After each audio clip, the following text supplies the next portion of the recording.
Hey everyone, welcome back to On Purpose, the number one health podcast in the world. Thanks to each and every single one of you who come back every week to listen, learn, and grow. Now, you know that I'm always on the lookout to find guests that I can have really interesting conversations with, and people who've had quite extreme and different experiences. I really love finding people who've had stories and journeys that are very different from my own so that I can learn from them, so that I can be inspired in different ways, and maybe even affirm some of my beliefs. And today's guest is Jocko Willink. Now, he's a retired decorated Navy SEAL officer, an author, and a podcaster. He served as a Navy SEAL officer for 20 years before retiring. Since his retirement, he co-wrote the book Extreme Ownership: How U.S. Navy SEALs Lead and Win, and co-founded Echelon Front, where he teaches his clients how to be leaders in their respective fields.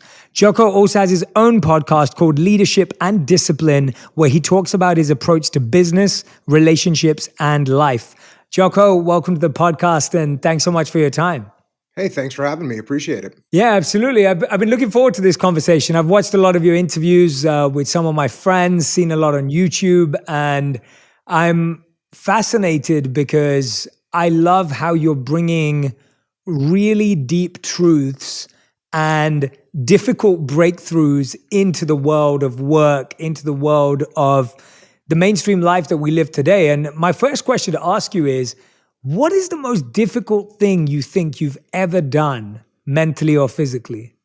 Most difficult thing for me that I've been through is losing guys in combat, losing my friends in combat. And it's obviously something that is completely jarring to go through. It's soul crushing. And yet at the same time, you have to continue with the mission. The war doesn't end because you lose your friends. You have to keep fighting. And so for me, that was definitely far and away the hardest thing that I've ever been through, is losing friends in combat. Yeah, I mean, that does sound like the hardest thing. Do you train for that? Or is that something you have to respond to in the moment, or you deal with afterwards? How do you even process that? The reason why I ask is it's very different, the circumstances under which you've lost friends. But this year, obviously in the last 12 months, a lot of people lost people they loved. How were you able to lead through that, continue the mission? And when do you get a moment to actually experience whatever you need to experience?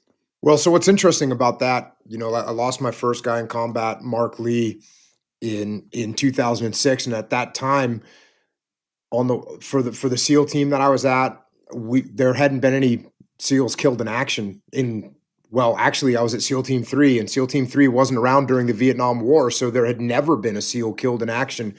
So there was no real instruction on this is what you do when you lose a guy in combat. Now, there was some protocols to follow in terms of, hey, this is what you have to do. This is who has to be notified. This is how the family gets notified. So there was protocols from a process that you have to do physically to notify people, but there certainly wasn't any protocol that I had been taught or had discussed with people about what to do, because no one had experienced that in a long time. So I had to kind of figure it out on my own in that scenario. And, what I realized we had to do was we had to go to work. We had to go back to work. And I know that that's a very difficult thing to do, but like I said earlier, the war was still happening. The battle was still going on. And so we stood down the guys for a couple of days, and we mourned the loss of Mark, and we celebrated his life. And then I got in front of the guys and I said, hey, listen, this is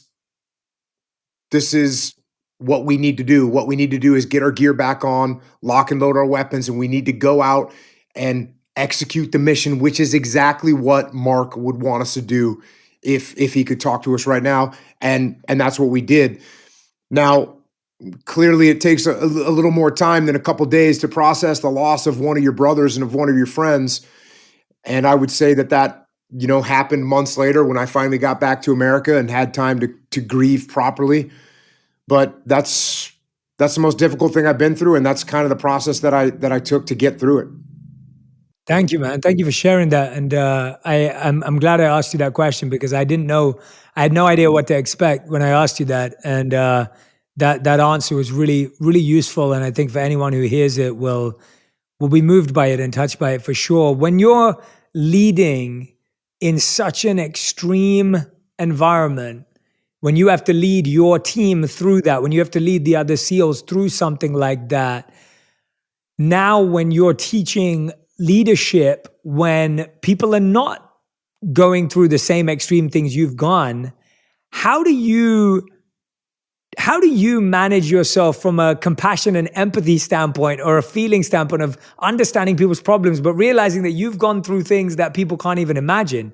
Like, how do you still relate to almost reality feeling less extreme, if that's even true? Yeah, so I had an interesting experience years ago. I've got 4 children, and at one point, while I was still in the SEAL teams, I was at work, and there was something crazy was going on at work. There had been some guys killed overseas. The word was coming back, and I remember getting home, and one of my kids said to me they had this problem at school, whatever that problem was, and I remember for a moment I thought to myself, how can you even complain about this problem that you're going through right now? This doesn't even matter. Some kid called you a name or whatever. I don't even remember what the problem was. And I realized I learned a lesson from it as I sat there and talked to my kid. I realized that, what people are going through is their world. And so depending on who you are and what your situation is, people go through different things, and whatever's happening in your world is the biggest emergency that's going on in the entire world because it's happening to you. The other thing is we work with companies and I work with leaders all the time, and they're in charge of, hundreds or thousands of people inside of an organization. And even though lives aren't at stake, livelihoods are at stake, and people earn their money from the decisions that this particular leader makes. And so there's a lot of pressure there as well. And I just try and always look at things and see other people's perspectives and not look down on other people's situations, maybe because it wasn't as extreme as my situations were. I just try and pass on the lessons that I learned from those extreme situations because I know that they apply to things that might not on the surface seem as extreme.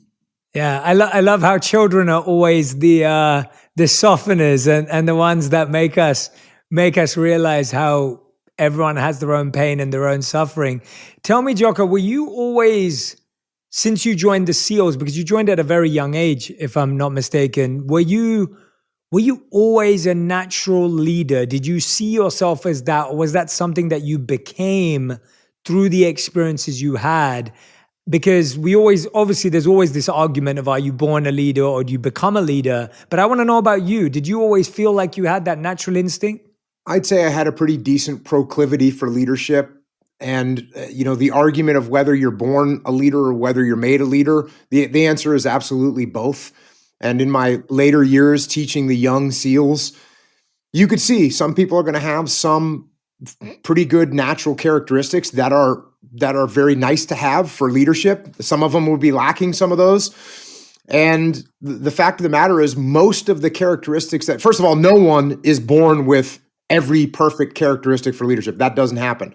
So you get some people that might be really articulate, and that's a great thing to have if you're a leader. You might have somebody that is very good at simplifying problems, and that's a great quality to have as a leader. You might have somebody that's very charismatic, and that's a great quality to have as a leader. So you might have some of these characteristics, a little bit more, a little bit less than others. I got a funny example about this. I had a guy, because another characteristic that's nice to have as a leader, especially in a combat leadership situation, is having a loud voice. And I know that might sound trivial, but if you're in a gunfight and you need to communicate with the other people, you have to have a voice that is loud enough to project and carry over gunfire. And some people are born with louder voices than others, just like some people are taller than others. And I had one particular guy I was putting through advanced SEAL training, and he was a very smart guy. He was very tactically sound. He was a good athlete, and he had the vocal cords of a mouse. And so when it came time to make a call, he just couldn't project his voice. And I started talking to him after these training missions. I'd say, hey, listen, it doesn't matter if you make a good call. If no one can hear you, it doesn't help. You need to get louder. And he'd say, okay. And then I'd send him out on another training mission. And once again, I sent him out on another training mission, and came time for him to make a call, and he tried to raise his voice, and it just didn't carry.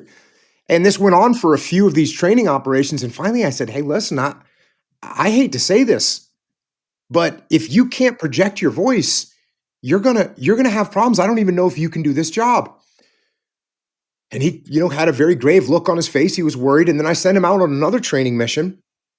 And that moment in time came where he needed to step up and make a loud call to tell the guys what to do. And in that moment, he grabbed one of his other guys. He grabbed, Bill the loudmouth. And he told Bill, hey, get everyone to move to that building over there. And Bill barked out that order and everybody heard it.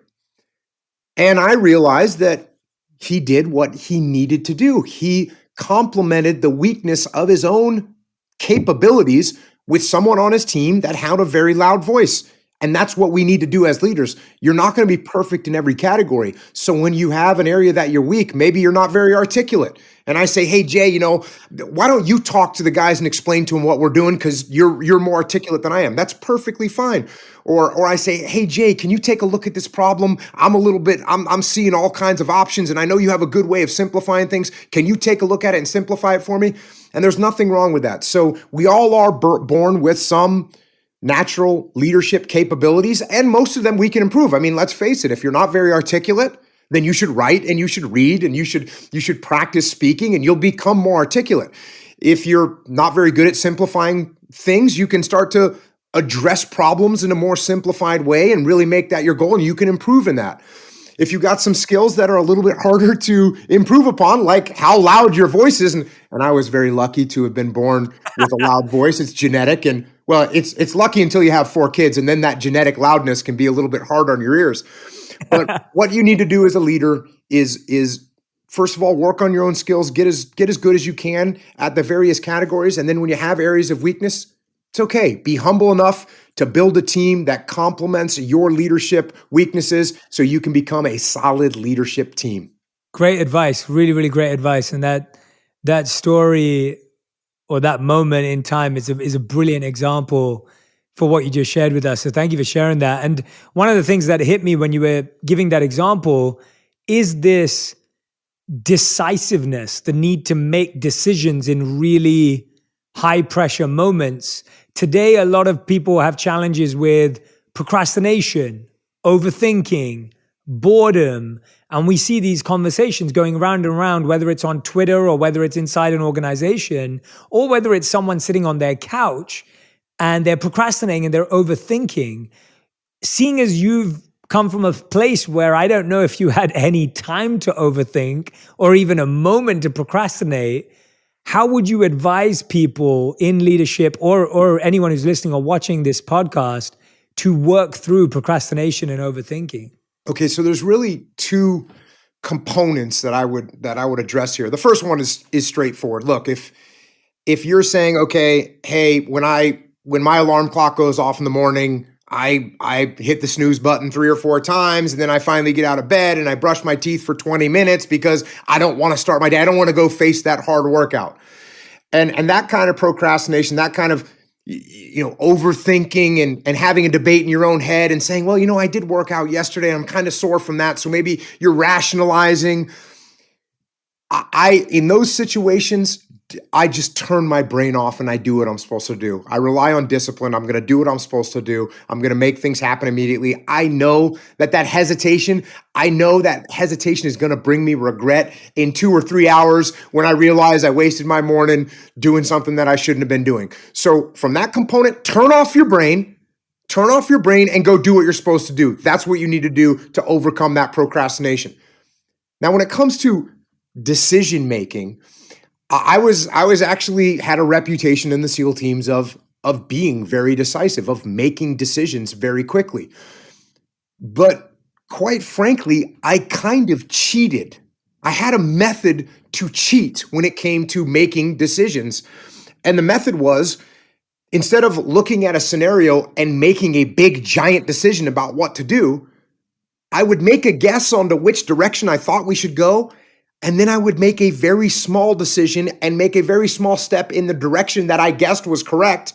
And then I would analyze the feedback. And if it was positive feedback and it seemed like the right move, I would make another small step in that direction. And I would analyze the feedback again quickly. And I would if it was positive feedback, I would make another small step in that direction. So I would make very small decisions, but I would make them very rapidly. And I had to stay humble enough that if I make a decision or I make a guess and say, okay, I think we should go in this direction to the left over here. I'm going to go to the left. So I start moving to the left and I read the feedback and the feedback is, oh, this is not a good decision. You've got to be humble enough to say, hey, everyone, I actually made the wrong assessment. We're going to start moving to the right. You've got to be humble enough to do that. But if you make small decisions very quickly, you mitigate the risk of making a big, giant decision, a big, giant commitment. People will ask me, say, hey, I'm stuck in this 9-to-5 job. I don't really like it. I'd rather do this other thing that I'm really passionate about. How do I know when it's time to quit my job and take up this other passion that I have? To me, that's too big of a step because, the thing that you're passionate about, other people might not be passionate about. There might be no market for it. So you quit this good job that you have with a steady salary and you step out into the world and you realize that you've made a terrible mistake. That's not what I like to do. I would rather say, oh, okay, you've got a steady job, you've got a good income. How about you start doing a little something on that passion on the side? You maybe produce a little bit of that thing that you want to make. You make 100 of them and you see what it does. And if you get good feedback and people are buying that product that you made, great. Maybe you can make 200 next time and see how those sell. And you can continue to do that.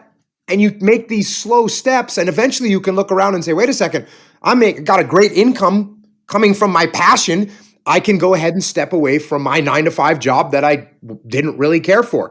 So that's an example of making small steps, and it's something I call the iterative decision-making process. And it's very beneficial to move through life, not trying to make big, giant decisions, but by making small decisions rapidly, listening to the feedback, and then repeat that process. What I like about it is that it's doable for everyone. It's practical. It's right now, today, tomorrow. Anyone could start living that advice right now, and it's not going to affect their current life. They don't have to change anything. They don't have to learn anything. They don't have to become anything different. Jocko, what would you say is the biggest thing you learned about yourself during your time as a Navy SEAL? And during that 20-year period, was there ever a time where you wanted to give up, or you wanted to let go, or you just felt like it was too much? And what kept you going at that time? The biggest thing that you learn in the SEAL teams is that you are not as good as you think you are. There's always going to be someone that's better than you at something. And I was not the fastest guy. I was not the strongest guy. I was not the smartest guy. And so you're always surrounded by someone on your team that can run circles around you in whatever category, whether it's shooting or diving or parachuting. So it's a very humbling experience. And it's the same thing with combat. You go into combat, maybe you think, hey, this is what I was born to do, and I'm gonna dominate in this situation. And you realize you get into combat, it's a very humbling experience. So for me, my career in the military was an extremely humbling experience. As far as times where I wanted to give up or I wanted to quit, quite frankly, I never really had moments like that. I went through SEAL training. I wanted nothing more in my life than to be a SEAL. They would have had to kill me to get me to think about quitting, and I guess it wouldn't have mattered at that point. It's just what I wanted to do. And so it didn't matter what they did to me. And then in the SEAL teams, being in the SEAL teams, that's the job that I wanted. And so every day to me was, look, were there hard days? Is there parts of the daily grind? You're going out you got a 120-pound rucksack on your back and you're marching for 10 or 15 kilometers. Like it's hard. It's not fun always, but I always knew that's the job I wanted to do. And so quitting wasn't really part of my gig. Yeah, no, I love hearing that. That's so beautiful to hear, and it comes across very sincere. When you talk about the first thing that you were responding to around the idea of you were humbled by being around people, how do you turn what today we see as this competitive and comparison-based culture to a collaborative culture? Because at the end of the day, you guys have to work together. You have to look out for each other. But at the same time, when you're training, like you said, you can get lost in the comparison of like, oh, he's stronger than me at that, or he's a better swimmer. You obviously took it very humbly, which is beautiful. But how did you see, did comparison ruin collaboration? And how did you make that switch for a lot of the people you were leading? Is that what a lot of the SEALs struggled with? Or whereas everyone like you and just blown away by the fact that they had more talented people around them?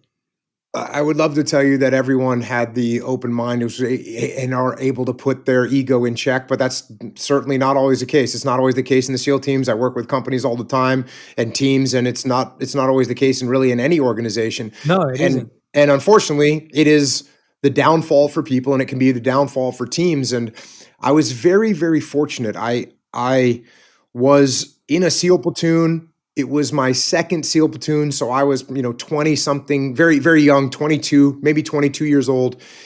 And the youngest guy and the most junior guy in my first two SEAL platoons. And in my second SEAL platoon, we had our platoon commander, our platoon leader. He couldn't put his ego in check. And he kind of came up with his own plans and then dictated his plans to us and imposed his plans upon us, didn't ask for any feedback, didn't even listen to the feedback when it was given to him. It was his way or the highway. And we ended up really just not wanting to follow this officer.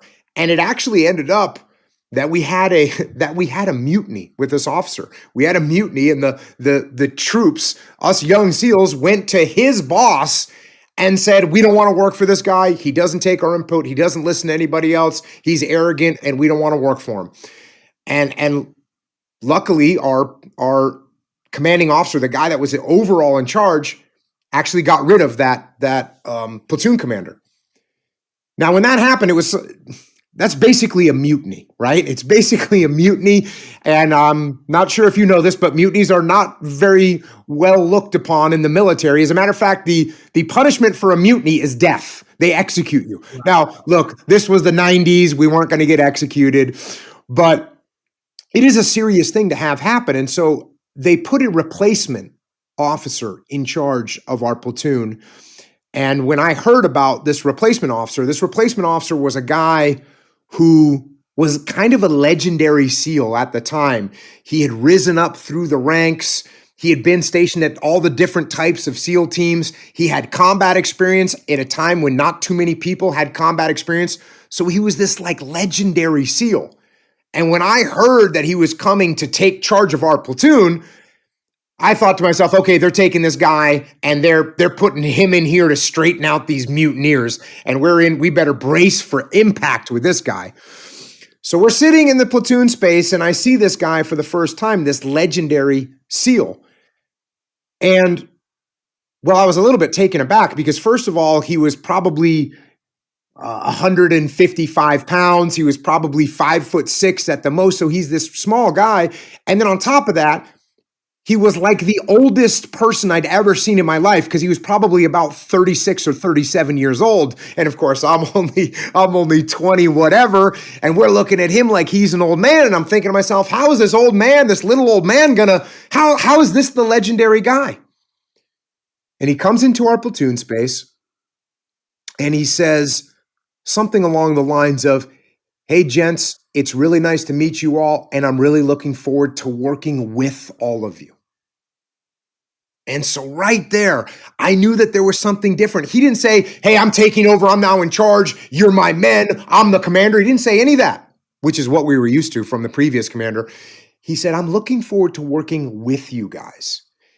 And that humility that he had, that he showed, even though he was this legendary guy, he was so humble. And he acted that way all the time. And we would do anything for that guy and would follow him to hell and back. And he's the guy that I still try and emulate today. So as far as me recognizing that you better be humble if you want to be in a leadership position, I absolutely learned it from not just from that platoon commander who was good, who was humble, but also getting to see the contrast between the arrogant platoon commander and the humble one, and then the way we felt about the arrogant one, And the way we felt about the humble one left a mark on my brain. Like I said, I'm still trying to emulate that good platoon commander to this day. That's beautiful, man. And it's amazing to hear about it in a space where I think there's a big misconception about masculinity and the SEALs or the military, and the idea that everyone has to order each other around and there's commanders like the one that you all had removed. Like you that's kind of what you expect, or that's what you see in the movies, or that's how it's presented. And to hear your version of what you responded to and who you're trying to become, even in yourself, I mean, that's an incredible lesson for so many young people out there as well, hearing what it actually takes. When you're talking about the mutiny, and one of the biggest things I see as a cause for inefficiency in companies, and I work with lots of organizations as well, more from a mental health, stress, and well-being space. When I'm working with people, one of the biggest things I find is that a lack of trust is the cause for the greatest inefficiencies in an organization. People make bad decisions, they introduce the wrong people, they connect in the wrong way because they don't trust each other. How did you, when the fact that your lives are on the line, what were your principles and methods of building trust in such a high stress environment? So there's a few things that I've been talking about lately together, and they're all very related. One of them is trust. One of them is trust. One of them is listening. One of them is influencing, and the other one is respect. And what's interesting about these three is that everyone thinks, well, I wanna gain trust. I want people to listen to me. But if I want Jay to listen to me, what I need to do is I need to listen to you. So if I want you to listen to me, I need to listen to you. If I want you to respect me, I need to give you respect. If I want to be able to influence you, then I need to allow you to influence me. And then the last one is trust. So if I want Jay to trust me, I need to give trust to Jay. So if you're working for me, how do I let you know that I trust you? Well, I say, hey Jay, you know what? We've got this project that we've got to do. Why don't you take charge of that? Let me know how you want to execute that project. And then I actually let you execute it. Look, I'm going to give you some oversight. I'm going to check out what your plan is. But when you come up with a plan to me, if your plan is going to be functional, if it'll get the job done, I'm going to let you run with it. And when you realize that I trust you to do these things, you start to trust me as well. And by the way, when the plan doesn't go exactly as you thought it would go, and maybe there's some hiccups along the way, do I jump down your throat and say, I never should have let you do this? No, I say, okay, I got it. What can we learn? What can we do different next time? What can I tell the other teams to make sure that they learn from this experience? So I give you trust, and you start to trust me back. And that's exactly what I did when I was in a SEAL leadership position. I would let my subordinate leaders, I would task them with things, and I would trust them to get it done right. Like I said, this doesn't mean I would send them on a mission that they didn't have any experience on at all and not check out what their plan was going to be. No, I would, of course, make sure they had some experience, make sure that they were headed in the right direction, make sure that their plan made sense. But if it was in the ballpark, I was going to give it to them, and I was going to let them run with it. And that's how I built trust. And like I said, it's all four of those things. It's respect, it's trust, it's listening, and it's influence. If you want to get those things from other people, you have to allow them to start with yourself. That's a brilliant way of thinking about it. I love hearing the idea of having to give what you want to receive first. And it's 1000% the only way to do it. And you're so right that you could spend your whole life waiting for someone to respect you and waiting for someone to trust you, and you're doing everything to get them to feel a certain way about you, and you can waste your whole life waiting around for that. What would you say is the biggest mistake you made in leadership? What do you think was your moment where you looked at that and you were just like, oh man, like I look back at that as one of my ones where I lost and I failed and I didn't get it right? And how did that impact the next time you address something like that? Did you have one of those moments where you just felt like that was the worst? Absolutely. So, and I wrote about this in the first book that I wrote about leadership, which is called which is called extreme ownership. And we had a situation unfold where there was a friendly fire incident. There was a friendly fire incident that took place. A friendly Iraqi soldier was killed. So one of the Iraqi soldiers that we were fighting alongside, one of our compadres, one of our comrades in arms, one of our Iraqi soldiers was killed. I had one of my SEALs get wounded. A couple other friendly Iraqi soldiers were also wounded. So it was a terrible situation. And I was the guy in charge. And even though there was a bunch of little tactical mistakes that were made along the way, and there was plenty of blame that could have been placed on a whole bunch of different people, it really didn't matter because I was the guy overall responsible for everything that happens on the battlefield. So absolutely, I came away from that. I felt sick to my stomach. It was awful, but I had to take ownership of it. And look, it wasn't like that was the first time I had ever decided that the best thing to do when you make a mistake is own it. This is something I learned from the early days of in the SEAL teams. If you make a mistake and you try and make excuses, you're going to get crushed even more. So it's a culture where taking responsibility is taught and it's the right thing to do. But it's just the consequences in that particular situation were so awful that it was painful to take ownership. It was painful to look myself in the mirror and say, this is all on you. So what did we do? Well, I took ownership of the situation. I told the task unit, I told my guys, this is the mistakes that I made, and here's what we're going to do to make sure that nothing like this ever happens again. And then we implemented those solutions. But certainly that was a moment in my life that I remember of realizing.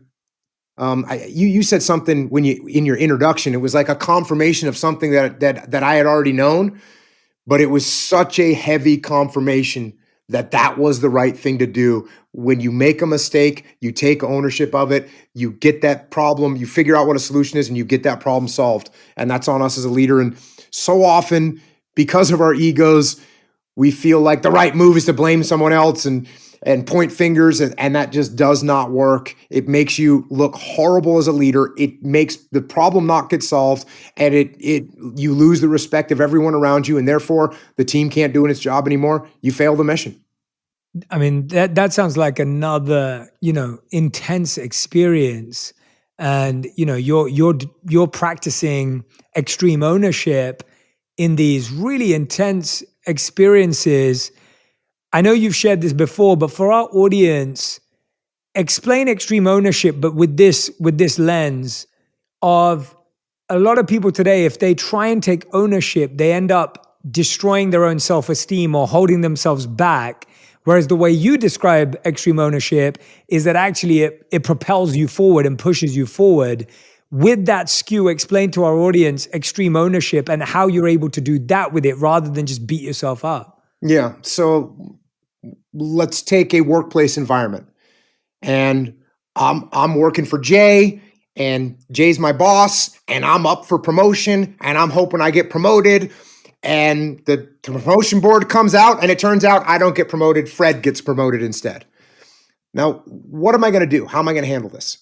I can say, well, Jay doesn't like me, or Fred, he cheated on the examination, or he kisses up to Jay and that's why he get promoted. I could point fingers all day long. I could point fingers at you. I could point fingers at the whole organization. And if I point fingers at everybody else and I don't take any ownership of it, what am I going to change? How am I going to improve? What control do I have over my own destiny if my whole destiny is held by Jay, my boss? It's a horrible position to be in. I feel powerless. Now, if I say, okay, I'm up for promotion, I don't get promoted. Okay, let me take ownership of that. I must be doing some things that Jay sees that I can improve upon. Hey, Jay, can you do me a favor tomorrow? Can I come into your office during lunch for 15 minutes? I just want to kind of go through what your expectations are. I know I didn't get the promotion, but believe me, I'm hungry, and I want next time that opportunity comes up, I want you to be thinking of me. Can we sit down for 15 minutes, and can you give me some critique points on what I could do better? And you say, of course. You say, of course, yeah, Jocko, come on in. And we sit down, and you say, hey, look, your timeline's been off on a couple of the big projects. And you've actually been late a few times. And meanwhile, I got Fred over here. He hits the timeline always, and he's never been late. And I say, got it, Jay. Got it. And what do? I make those adjustments. I buy another alarm clock. I start paying more attention to my projects and the timeliness of my projects. I actually improve so that the next time there's an opportunity for promotion, you look at me and say, hey, way to go. You fix those problems, you're getting promoted. So that's the difference. We either take ownership of what's going on, we figure out how we can fix it, and we do fix it, or we point fingers, blame other people, we don't change, and we stay stagnant, we don't make any progress. I'm putting that straight into our recruitment, retention, and reward video. I'm going to play that video anytime we have that complaint or insight. I'm going to play that video to someone. I completely agree with you. I love that example and putting it into that space, because it almost, when you hear it that way, you're like, oh my gosh, that sounds so obvious. That would be the right thing to do. But that's never our response. 99% of us will do the opposite of like, oh yeah, they got through because of this, and justifying it. You said 99% of us, and it's an instinct. An instinct is to protect our ego. An instinct is to protect our ego. So like I said, I got 4 kids. If one of my kids is in the kitchen and I walk into the kitchen and the milk is spilled on the floor, what do my kids say? You know what they say? They say, the milk spilled, right? An inanimate object did this, not me. It was the milk. So we all have this instinct of our ego, trying to protect our ego. And it's a horrible thing. And I wrote about this in the last leadership book I wrote, Leadership Strategy and Tactics. One of the sections is, how do you take criticism from someone that you don't respect or you don't like? And it's very plain and simple. Jay, if I don't like you, I don't respect you, and you come to me and you say, Jocko, you're late on your projects. What should I do with that? Well, I should put my emotions in check, put my ego in check, listen to what you have to say, and then actually look at you and say, thank you for that feedback. That's how we improve as human beings. Now, is there a risk that someone is attacking you or trying to undermine you or insulting you? Absolutely. That there is a risk that you could get into a situation like that. But guess what? You listen to what people have to say. You apply it without emotion. You apply it without ego. And then you can look at it and you can analyze whether this is an actual thing, or whether perhaps maybe it's their ego. Maybe Jay is trying to cut me down because he feels like I'm climbing the ladder really fast. Maybe I'll get promoted above him. So you're trying to come and undermine me. That's okay. Listen to what people have to say. Analyze it without ego, without emotion. Say thank you for the feedback and move forward. I love that you keep mentioning the presence of ego. One of the ways I think the ego also plays out, which I'm interested in the form of the military, is you've got people that are on the front lines that are actually like physically there on the battlefield. And then you've got people sending orders and making decisions who may not be on the actual front lines. How did you all build that respect and trust of recognizing that everyone was playing their role? Because I find that the ego often is, well, I'm on the front lines. I'm the one who's actually going to lose my life. You're comfortable sitting there in your ivory tower. You've got nothing to worry about. How do you avoid that kind of ego also getting in the way? Or is that common at all? Does that exist? So luckily inside the military, inside the US military, and inside most modern militaries today, there is something called decentralized command, which means the senior leadership is giving the broad strategy of what we're trying to accomplish, but they're allowing the frontline people to make decisions on how we actually move in that direction. Right. So that's what usually happens. Now, occasionally there are situations where you're told to do something that doesn't make much sense. And maybe it doesn't make any sense. And maybe it's going to put lives at risk and you don't agree with it. So what do you do in those situations? I've had those situations happen to me. Very seldom do they happen to me, but they have happened. Well, let me give you a little backstory first. I spend all this time building a good relationship with my boss. Building a good relationship, listening. When my boss wants me to do something, cool, I get it done. I get it done on time. I do it correctly. When my boss wants me to do something else, I do that. I do that correctly. I do it to the best of my ability. I give feedback so we can improve the process. That's what we're doing. So all those iterations of performing my duties correctly, they build the trust that we talked about earlier. So by the time you fast forward 6 months or a year and my boss says, hey, this is what I want you to do, and it doesn't make sense, I press pause and say, hey, boss, can I ask you a couple questions about what's going on here? This is what you want me to do. This is what you're asking me to do. Can I explain some of the secondary and tertiary effects that are going to transpire if we do what you're asking me to do? I want to make sure that you know those things, because if that's the direction you're giving me, I want you to understand how it's going to impact us on the front lines.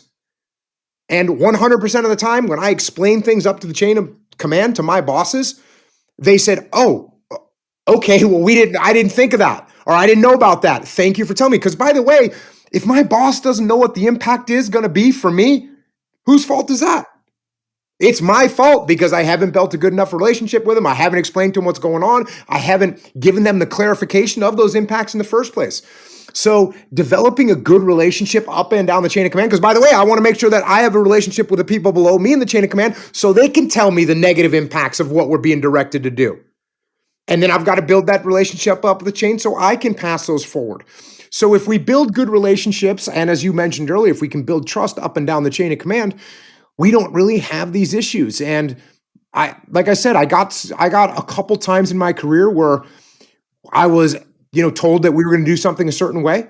And I just kind of explained why I didn't think that was a good idea and got to move forward in a more effective and more efficient manner. Yeah, no, and it's good to hear that it doesn't happen too often, but I'm glad that you expanded on what if it does happen, because like you said, in the work environment or in our day-to-day lives, it can happen quite often. And on the receiving end, like you said as well, that your juniors or the people that are reporting to you, if they don't feel open enough to tell you as well, then you made a mistake as a leader. One of the things that massively stands out that I hear you talk about a lot when I've been watching your videos recently, and I appreciate you bringing this so much to the fore because I don't think it's talked about as much, is discipline. And, I spent 3 years living as a monk, and discipline was like our a big, big part of our lives. And I'm so grateful to have had that training, because without that training, it would have been so easy for me to lack discipline as well.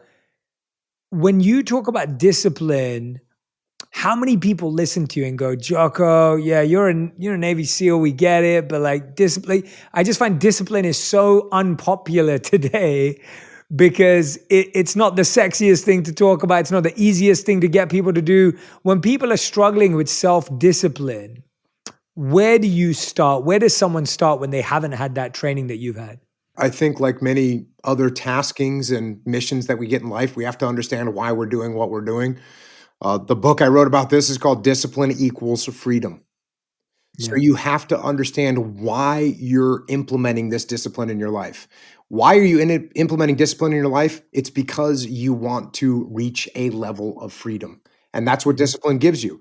And the obvious examples that I talk about all the time, one of them is financial discipline, right? We all want to have financial freedom. Of course, everybody wants to have financial freedom. But if you want to get to financial freedom, what do you have to have? You have to have financial discipline. You have to have the discipline to work hard. You have to have the discipline to save your money. You have to have the discipline to invest your money properly. You have to have the discipline not to buy stupid things that you don't even actually need. And if you can have that kind of financial discipline, you'll end up with financial freedom. Same thing with time. Everybody wants more free time. How do you actually get more free time? You get more free time by having more disciplined time management, by making a schedule, by sticking to the schedule, by not wasting time doing things that provide you no benefit whatsoever. And if you can have that more disciplined time management, you'll end up with more free time. And this applies to everything that we do. It applies to our health. It applies to the way that we work inside of an organization. It applies to the skill sets that we have. It applies to everything that we do. So I think understanding why you need to implement discipline into your life, because there is such a massive reward for it. I think that's why I start with that. That's why I start with discipline equals freedom. It's not discipline equals pain. It's not discipline equals suffering. And look, there is pain and suffering that comes with discipline. There is, but that's not what you're doing. That's not why you're doing it. You're doing it because discipline will give you freedom in the end. I'm so glad that you wrote that book and you have that mantra, discipline equals freedom, because it's such an interesting thing. Usually we think of discipline as a restriction. We think of regulation as like, you're like controlling yourself and you're like not expressing yourself. And people will say like, oh, you're like in a prison and you're suppressing yourself. And actually you're spot on. Actually thinking that you can do whatever you want and spend as much money as you want and eat what you want, that's actually not freedom. That's being a slave, and that's being a prisoner to your desires. And so I love that discipline equals freedom. Everyone who's listening or watching, write that down right now, because any area of your life where you don't feel freedom from, based on what Jocko's saying, is from a lack of discipline. And so any area of your life where you're like, I'm not experiencing freedom, it's from a lack of discipline. And I can honestly say that that's so in line with, we had something in our monk tradition called the regulative principles of freedom. It was the same concept of the idea that we had certain regulative principles that we had to practice, and they were seen as suppression from a modern perspective, but actually they were so freeing because now your desires didn't control you. And so I love hearing that similarity and that connection, and to hear you say it is really empowering. And I hope everyone, but let's say, Jocko, let's say someone just doesn't know how to build discipline, right? Like I feel like it's a muscle, it's a skill, it's a habit like anything else. How does someone start building discipline? Like what are the building blocks from a practical standpoint of discipline? I've got my recommendation that absolutely nobody wants to hear. I want to hear it. The recommendation is start getting up a little bit earlier in the morning and start going to bed earlier at night. So we start getting, and the reason I say get up in the morning earlier first, because you can't just decide you're going to fall asleep earlier, right? You'll lay in bed, with your mind racing because you're not tired because you slept in. So wake up a little bit earlier in the morning and take 15 minutes, take a half an hour, do some physical exercise, do something that you would normally have to do during the workday or when you got home from work so you can spend more time with your family. Just start getting up 20 minutes, a half an hour earlier than you normally do. Over time, if you keep kind of pushing that, you can end up waking up an hour earlier than you normally would. And that gives you time to get some workout, gives you some time to go for a run, gives you some time to spend a little bit of extra time with your family in the morning before you have to go to work. There are so many benefits to it.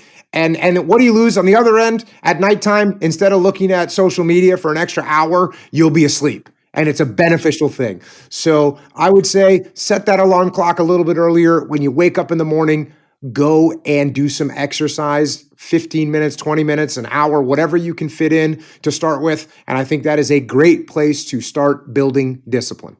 I completely agree with you. I think waking up earlier is like the best reinvention formula, because what we're all lacking is time, and what we're all lacking is time for ourselves. And the only way you get that is by waking up earlier. What's something, Jocko, that you learned only after being a Navy SEAL that being a Navy SEAL couldn't teach you? Being a father, being a leadership consultant, all the amazing things you've achieved afterwards. What have you learned in the afterlife almost that you didn't learn during being a SEAL? So when I got done with my career in the SEAL teams, I was asked to go and talk to a company, executives, about leadership. And I had no idea I had never been, I mean, I was institutionalized. I had been in the military since I was, 18 years old. I didn't even understand anything about civilian companies, nothing. I didn't know anything about them. And this very first time that I presented these leadership principles that I talk about all the time and that I've written about, the very first time I presented them, when I got done, the CEO of the company came up to me and said, "I want you to talk to every division of my company." And that was like the icing on the cake, because I could tell by the looks on people's faces, by the questions that they were asking, that the leadership principles that work inside of a SEAL platoon, they work inside of a finance company, they work inside of a manufacturing company, they work inside of an army platoon, they work inside of a Girl Scout troop. These leadership principles, they apply everywhere. And I would never have I wouldn't have known that if I had stayed in the SEAL teams. I would have just continued to use them and utilize them in that one category, but they're applicable everywhere. And that was a real blessing to figure out very quickly after I retired. It's incredible, isn't it? How we think what we know only applies to this area or this thing. And when you find this wide, varied application of stuff that you know so well, and I'm sure now I love the Girl Scouts troop. I love that. Have you ever done anything with a group of Girl Scouts? Like, have you actually given them like a talk or a keynote? I have 3 daughters and 1 son, and I've run all kinds of random team events for children. And yes, these principles 100% apply. I love that one. That would be something I would pay to watch. That would be amazing. Like I'd love to see how that goes down, especially with your daughters in the room. That would be brilliant. And that's what brought me to write the kids' books that I've written. Is Yes. I was out there trying to find books to read to my kids when they were younger, and books just didn't exist that sort of talked about these principles that we're talking about discipline, about hard work, about taking care of other people, about being prepared. There just wasn't books out there that had that message. And so as soon as my first adult book came out, I was immediately writing my first kids book. And those books, honestly, from a gratification perspective, I get letters every day from kids all over the country and all over the world that say, "I did my first pull-up today," or "I got an A on my math test," or I made the hockey team," or whatever they set out to achieve. They realize that when they put discipline in place and they live like a warrior kid, those principles, they work regardless of how old you are and where you are in life. So that was very also that was also a great discovery for me, which I realized while I was still in the military, that these principles, if you can learn them, if you can teach them to an 8-year-old kid, that 8-year-old kid has a real leg up on moving in the right direction. So I've been real blessed in the fact that the things that I've learned in the military translate very well if you can look at them through the right lens. Absolutely, man. And I'm so glad that you're doing it, because it's always fascinating when you've heard about someone, you've read about someone, you've seen them, and then you actually get to experience them, even though we're not with each other physically. It's amazing. I'm so happy that you're the one doing it, and in the way that you're doing it as well. It comes across effortlessly. It's powerful, but it's got a really special heart. We end, Jocko, every On Purpose interview with a final 5. These questions have to be answered with 1 word or 1 sentence maximum. So there's a cap on the amount of words that are about to be used. So this is your final 5. The first question is, if you could meet any leader in the world, dead or alive, who would it be and why? It would be Colonel David Hackworth, who was an American soldier in the Korean and Vietnam War. He wrote a book called About Face, which I ended up writing a foreword to, and I never got to meet him. He died in 2005, but he was my mentor, even though I never met him, just through his books. I love that. I love that you said that. I always say to my audience, you can be mentored by people you've never met. That's amazing that you wrote the foreword for one of your idols. I love hearing that. Second question: what was your purpose when you joined the SEALs, and what is your purpose now? When I joined the SEALs, I wanted to be a good SEAL. That was it. And as you can imagine, that drove a lot of my decisions.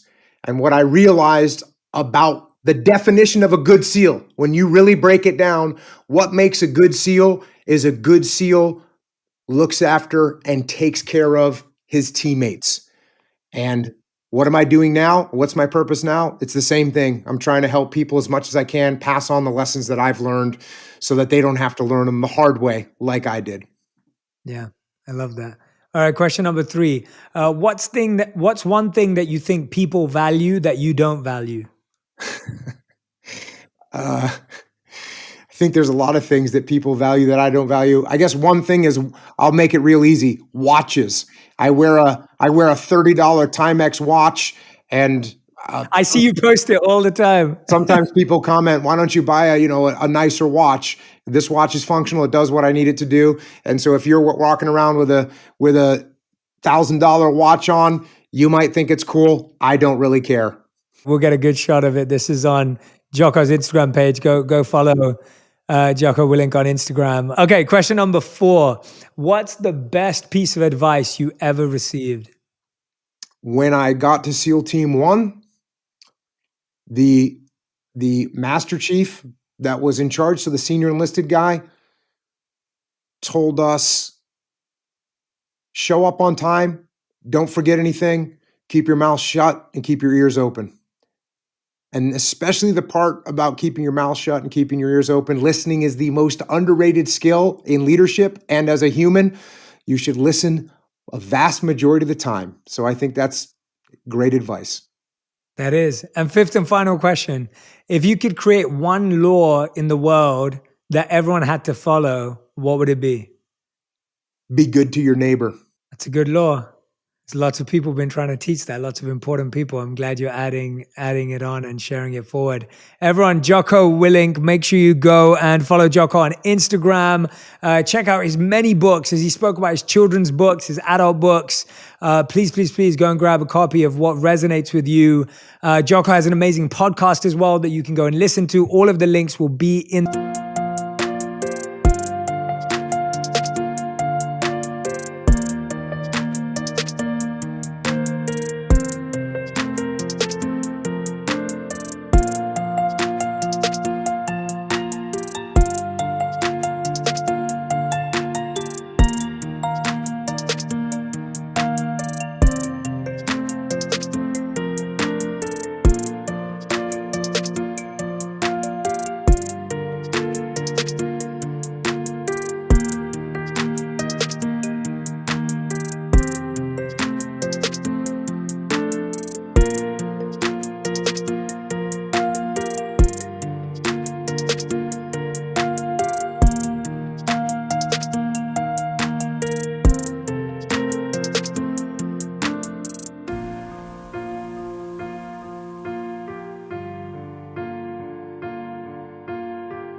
the description.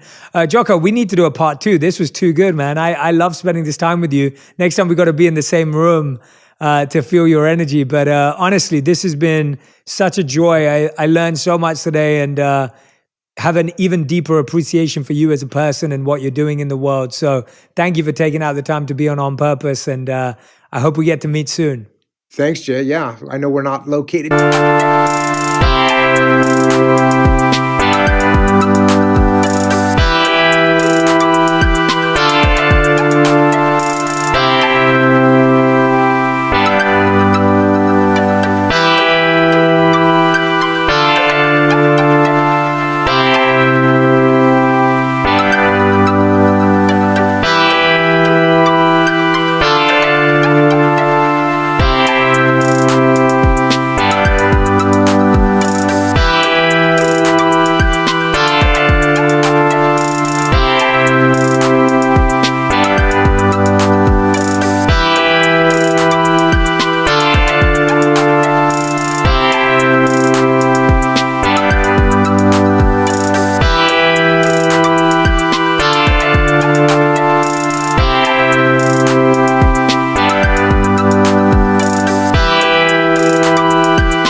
too far apart, next time we'll do it face to face. Absolutely. Thank you, Jocko. Thanks everyone for listening. Make sure you share your insights on Instagram. Tag me and Jocko with what stood out. What were the wisdom points? What were the insights that resonated with you? What are you going to practice? What discipline are you going to start from tomorrow? Are you going to wake up 15 minutes earlier? Are you going to do that one push-up or pull-up? I'd love to know. I know Jocko would too.